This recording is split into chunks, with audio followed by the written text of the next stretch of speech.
اللہ پاک نے حضرت نوح علیہ السلام کو اپنا نبی بنا کر بھیجا۔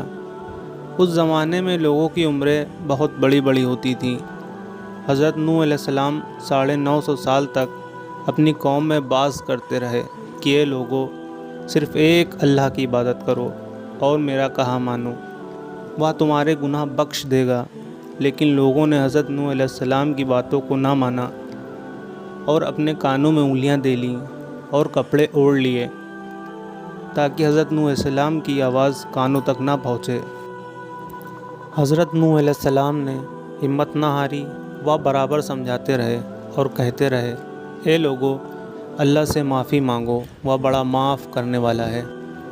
وہ تم پر آسمان سے بارش برسائے گا اور اس کے ذریعے سے بڑے بڑے باغ پیدا کر دے گا، ان میں نہریں پیدا کر دے گا، تمہیں مال و دولت دے گا اور بیٹے دے گا۔ تمہیں کیا ہو گیا ہے کہ تم خدا کو نہیں مانتے؟ حالانکہ اس نے آسمان بنائے، چاند اور سورج بنائے۔ اس نے تم کو مٹی سے پیدا کیا اور پھر اسی مٹی میں ایک دن تم مل جاؤ گے اور پھر قیامت کے دن اسی مٹی سے تم کو دوبارہ زندہ کرے گا۔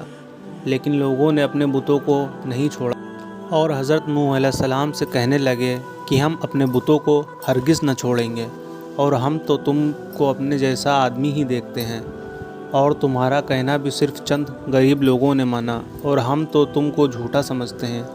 حضرت نوح علیہ السلام نے کہا کہ اے میری قوم، میں تم کو جو نصیحت کرتا ہوں اس کے بدلے میں تم سے کوئی مال و دولت نہیں چاہتا، اور جو غریب آدمی مسلمان ہوئے ہیں اور اللہ پر ایمان لائے ہیں ان کو میں اپنے پاس سے تمہارے کہنے سے نکالوں گا نہیں۔ اگر میں ان کو اپنے پاس سے نکال دوں تو خدا کے عذاب سے مجھے کون بچائے گا؟ اگر میں ایسا کروں گا تو بہت ناانصاف ہو جاؤں گا۔ ان کی قوم کے لوگوں نے کہا، اے نوح، ہم سے جھگڑا بہت کر لیا، اگر تم سچے ہو تو جس عذاب سے تم ہم کو ڈراتے ہو وہ لے آؤ۔ حضرت نوح علیہ السلام نے کہا کہ جب اللہ پاک چاہیں گے عذاب لے آئیں گے۔ اللہ تعالیٰ نے حضرت نوح علیہ السلام کو وحی کے ذریعے سے حکم بھیجا کہ تمہاری قوم میں جو لوگ ایمان لا چکے ہیں ان کے علاوہ اور کوئی ایمان نہ لائے گا۔ تم غم نہ کرو، ایک کشتی بناؤ۔ حضرت نوح علیہ السلام نے خدا کے حکم کے مطابق کشتی بنانی شروع کی، تو جب ان کی قوم کے سردار ان کے پاس سے گزرتے تو ان کو کشتی بناتے ہوئے دیکھتے تو ان کا مذاق اڑاتے۔ حضرت نوح علیہ السلام ان کے مذاق کے جواب میں کہتے کہ آج مذاق کر لو، کل جب تمہارے اوپر عذاب آئے گا تو اس وقت ہم تمہارا مذاق اڑائیں گے۔ آخر اللہ تعالیٰ کا عذاب اس کے وعدے کے مطابق آیا، زمین سے پانی نکلنا شروع ہوا اور آسمان سے بارش آنی شروع ہوئی۔ اللہ تعالیٰ نے حضرت نوح علیہ السلام کو حکم دیا کہ سب جانوروں کا ایک ایک جوڑا کشتی میں سوار کر لو، اور جو لوگ تمہارے اوپر ایمان لائے ہیں یعنی مسلمان ہو گئے ہیں ان کو سوار کر لو۔ حضرت نوح علیہ السلام نے اس کشتی میں سوار ہونے والوں سے کہا کہ اللہ تعالیٰ کا نام لے کر اس کشتی میں سوار ہو جاؤ کہ اس کا چلنا اور ٹھہرنا اسی کے ہاتھ میں ہے۔ اللہ تعالیٰ بڑا بخشنے والا مہربان ہے۔ کشتی ان سب کو لے کر لہروں میں چلنے لگی، تو اس وقت حضرت نوح علیہ السلام نے اپنے بیٹے سے کہا، اے بیٹا، ہمارے ساتھ سوار ہو جاؤ اور کافروں کے ساتھ مت ہو۔ اس نے کہا، میں کسی پہاڑ پر چڑھ جاؤں گا اور وہ پانی سے بچا لے گا۔ حضرت نوح علیہ السلام نے کہا کہ آج خدا کے عذاب سے سوائے خدا کے کوئی نہیں بچانے والا۔ اتنے میں دونوں کے درمیان ایک پانی کی لہر اٹھی اور وہ ڈوب گیا۔ پھر خدا تعالیٰ نے زمین کو حکم دیا کہ اپنا پانی نگل جا، اور آسمان کو بھی حکم دیا کہ پانی برسنا بند کر دے، یہاں تک کہ پانی خشک ہو گیا اور تمام کافر دنیا میں ختم کر دیے گئے۔ حضرت نوح علیہ السلام کی کشتی کوہ جودی پر ٹھہری۔ حضرت نوح علیہ السلام نے اپنے پروردگار سے عرض کیا کہ اے میرے رب، میرے بیٹا بھی میرے گھر والوں میں سے ہے اور آپ کا وعدہ سچا ہے۔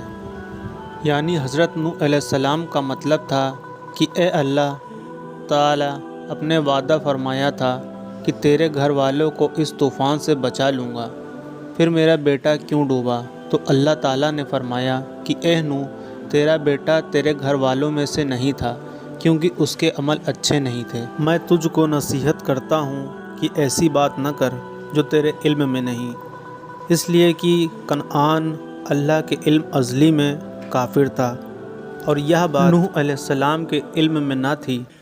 حضرت نوح علیہ السلام نے اللہ پاک سے توبہ کی اور اپنے کہنے کی معافی چاہی۔ اللہ پاک نے ان کو معاف کر دیا اور حکم دیا، ہماری طرف سے سلامتی اور برکتوں کے ساتھ اتر۔ اس کے بعد حضرت نوح علیہ السلام کی امت سے دنیا بسی اور آہستہ آہستہ ان کے بال بچے آباد ہوتے گئے۔ یہ سب لوگ اللہ تعالیٰ کی اطاعت کرتے رہے۔ زمانہ گزرتا گیا اور آہستہ آہستہ شیطان نے پھر بہکانا شروع کیا تو یہ لوگ اللہ تعالیٰ کو بھولنے لگے۔ حضرت نوح علیہ السلام جو اللہ تعالیٰ کے اتنے بڑے پیغمبر تھے، اپنے بیٹے کو اس کے برے کاموں کی وجہ سے اللہ تعالیٰ کے عذاب سے نہ بچا سکے۔ اس طرح اگر ہمارے ماں باپ اللہ کے کتنے ہی ولی کیوں نہ ہوں، اگر ہمارے عمل اچھے نہ ہوں تو وہ ہم کو اللہ تعالیٰ کے عذاب سے نہ بچا سکیں گے۔ ہم کو اپنے بزرگوں کے نیک عمل کا سہارا نہیں لینا چاہیے، بلکہ اللہ تعالیٰ اور اس کے رسول صلی اللہ علیہ وسلم کے بتائے ہوئے کاموں پر عمل کر کے نیک بننا چاہیے۔ اسی وجہ سے اللہ تعالیٰ نے قرآن مجید میں کہا کہ اگر تم ایک ذرہ برابر بھی نیکی کرو گے تو اس کا بدلہ ہم تم کو دیں گے، اور اگر ایک ذرہ برابر بھی برا عمل کرو گے تو وہ بھی تمہارے سامنے آ جائے گا۔ ایسی ہی اور ویڈیوز کو دیکھنے کے لیے ہمارے چینل کو سبسکرائب کریں۔